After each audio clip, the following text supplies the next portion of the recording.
রাজ্যের মুখ্যমন্ত্রী তথা শিক্ষামন্ত্রী প্রফেসর ডক্টর মানিক সাহার প্রচেষ্টায় মাত্র এক বছরের মধ্যে নির্মাণ কাজ সম্পন্ন হয়েছে সূর্যমণিনগর দ্বাদশ শ্রেণী বিদ্যালয়ের নতুন ভবন নির্মাণের কাজ।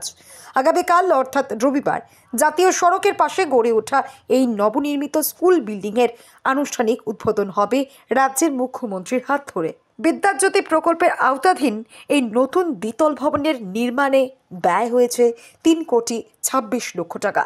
স্মার্ট ক্লাসরুম, লাইব্রেরি থেকে শুরু করে বিভিন্ন ল্যাব সহ বেশ কিছু নতুন সংযোজন রয়েছে নবনির্মিত এই ভবনে। আমাদের স্কুল বিদ্যাজ্যোতি প্রকল্পের আওতায় এসছে।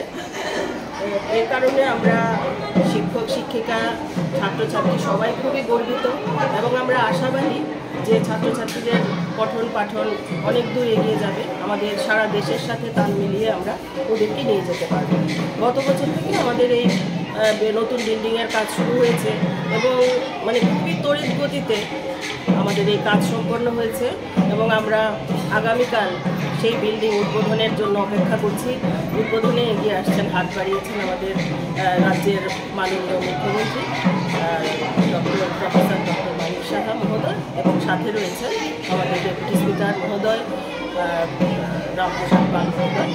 আর আমরা আশা করছি যে আগামী দিন এই বিদ্যাজ্যোতি প্রকল্পে এমন কিছু আমরা পাব যা নিয়ে আমরা নতুন দিশায় ছাত্রছাত্রীদেরকে পথ দেখাতে পারবো।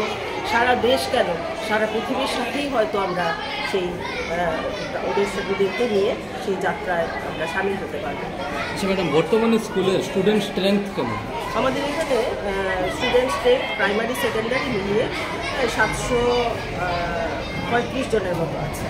আর টিচার্স আছি আমরা সব 2 শিফট মিলিয়ে আমরা 41। আচ্ছা, বাচ্চাদের জন্য জলের ব্যবস্থা থেকে সব কিছু রয়েছে? বাচ্চাদের জন্য জলের ব্যবস্থা আমরা খুব একটা আধুনিকভাবে যে রয়েছে তা না। আমরা চেষ্টা করি যে ওই নর্মাল যে ফিল্টারগুলো আছে সেগুলোকে আমরা ক্লিন করে রাখি, কিন্তু আমরা